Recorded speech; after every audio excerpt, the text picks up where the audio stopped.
Alexander the ഗ്രേറ്റും ഒക്കെ ഒരേ ആൾക്കാർ തന്നെയാണ് വീണ്ടും വീണ്ടും വന്ന് പൊളിറ്റിക്കലായിട്ട് നമ്മുടെ ഈ ലോകത്തെ യുണൈറ്റ് ചെയ്യാനാണ് അവർ ശ്രമിച്ചത്. ചെങ്കിസ് ഖാനൊക്കെ അത്രയും നമ്മൾ വിചാരിക്കുന്ന പോലെയുള്ള ഒരു ക്രൂവലായിട്ടുള്ള ഒരാളായിരുന്നില്ല എന്നാണ് സ്വാമി വിവേകാനന്ദൻ ആ പുസ്തകത്തിൽ പറഞ്ഞിരിക്കുന്നത് കേട്ടോ.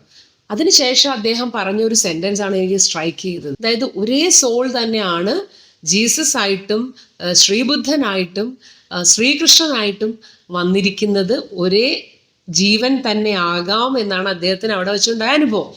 അപ്പോൾ അത് കേട്ടപ്പോൾ എനിക്ക് ഭയങ്കര ഒരു ഇഷ്ടപ്പെട്ടു. എന്താ കാര്യം എന്നറിയോ? ചിലപ്പോൾ അതുകൊണ്ടായിരിക്കും എനിക്ക് ജീസസിനെ കാണുമ്പോഴും ഭയങ്കര ഇഷ്ടം തോന്നുന്നു. ഞാൻ കഴിഞ്ഞ ദിവസം ഇംഗ്ലീഷ് ഗുരുവിൽ ഞാനൊരു വീഡിയോ എടുക്കാൻ വേണ്ടി ഇരുന്നപ്പോൾ എൻ്റെ ബാക്ക്ഗ്രൗണ്ടിൽ ശരിക്കും പറഞ്ഞാൽ ക്രിസ്മസിന് വേണ്ടി കുറച്ച് ഡെക്കറേറ്റ് ഒക്കെ ചെയ്തതിന് ശേഷം അവിടെ ചെന്ന് ഇരിക്കുമ്പോൾ ഞാൻ യാദൃശ്ചികമായിട്ടാണ്, അപ്പോൾ ശരിക്കും പ്ലാൻ ചെയ്തല്ല, അവിടെ മയിൽപ്പീലിയും തൊട്ട് താഴെ ക്രിസ്മസ് ട്രീയും പിന്നെ ജീസസിൻ്റെ ഈ ഒരു രൂപവും ശ്രീബുദ്ധൻ്റെ സ്റ്റാച്യുവും പിന്നെ നമ്മുടെ ഗുരുവിൻ്റെ പർണശാലയും, അപ്പോൾ ഇതെല്ലാം ഒരുമിച്ച് ആ ഒരു കോർണറിൽ വന്നപ്പോഴാണ് എനിക്ക് ഭയങ്കര ഒരു അത്ഭുതം തോന്നി. ഞാൻ ആ ഷോർട്സ് ഇട്ടതും പിന്നെ ഈ ഒരു വീഡിയോ എന്തായാലും എടുക്കാൻ സമയമായി എന്നുള്ള ഒരു ഫീലിംഗ് എനിക്ക് വന്നതും. അപ്പോൾ എന്തായാലും ഇതിനകത്ത് പറയേണ്ട ഒരു മെസ്സേജ് എന്ന് വെച്ചാൽ സ്വാമി വിവേകാനന്ദൻ്റെ ദർശനമാണ് അദ്ദേഹം പറഞ്ഞത്. അത് അദ്ദേഹം പിന്നെ അതിനെക്കുറിച്ച് കൂടുതൽ എക്സ്പ്ലനേഷനും അതിൽ തരുന്നില്ല. അപ്പോൾ അതിനെക്കുറിച്ചൊന്നും കൂടുതലും നമുക്കറിയില്ല. അത് നമ്മൾ ഇപ്പോൾ ഗുരുവിനോട് തന്നെ ചോദിക്കണം എന്താണ് അതിൻ്റെ കാര്യങ്ങളെന്നൊക്കെ. പക്ഷെ ഇത് സത്യമാണെന്ന് വിചാരിക്കുക. എന്നാൽ പിന്നെ നമ്മൾ മനുഷ്യരൊക്കെ തമ്മിൽ എന്തിനായിരുന്നു ഇത്രയും വഴക്ക് കൂടുന്നത്, അല്ലേ? എന്തൊരു മണ്ടത്തരാണ്. അപ്പോൾ എവിടെയോ നമ്മളുടെ ഒരു സെൽഫിഷ്നെസ് കൊണ്ടാണ് നമ്മളിങ്ങനെ പല പല ജാതി മതങ്ങളൊക്കെ ആയിട്ടിരുന്ന് വഴക്കൂടുന്നതെന്നാണ് എനിക്ക് തോന്നുന്നത്.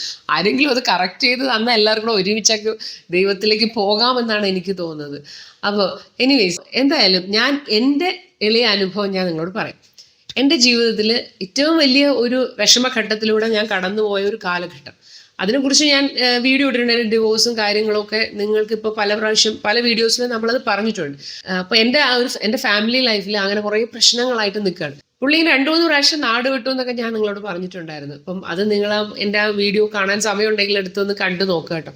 അപ്പോൾ എന്തായാലും ഇതുപോലെയുള്ള പിന്നെ ഒരുപാട് എക്സ്ട്രാ ഫ്രണ്ട്ഷിപ്പ്, അങ്ങനെ ഞാൻ പറയാൻ ഉദ്ദേശിക്കുന്നത്, അങ്ങനെയുള്ള എക്സ്ട്രാ ഫ്രണ്ട്ഷിപ്പും അങ്ങനെയുള്ള കാര്യങ്ങളായിട്ട് വീട്ടിലൊക്കെ എപ്പോഴും വഴക്കും പ്രശ്നങ്ങളൊക്കെ ആയ സമയത്ത് പെട്ടെന്ന് ഒരു ദിവസം പുള്ളിയെ കാണാനില്ലാതെ, അങ്ങനെ പുള്ളി ഒരു 2-3 മാസത്തേക്ക് എവിടാണെന്ന് പോലും അറിയാതെ പോയി കഴിഞ്ഞപ്പോൾ നമ്മൾ ഭയങ്കര ടെൻഷൻ അടിച്ച് നമ്മളിങ്ങനെ ജീവിക്കുകയാണ് ആശ്രമത്തിൽ. വെച്ചാൽ ഒരു അഡ്രസ്സ് ഇല്ല, ഒരു ഫോൺ നമ്പറില്ല, ഒന്നുമില്ല, ഒരാളെ കാണാനില്ല.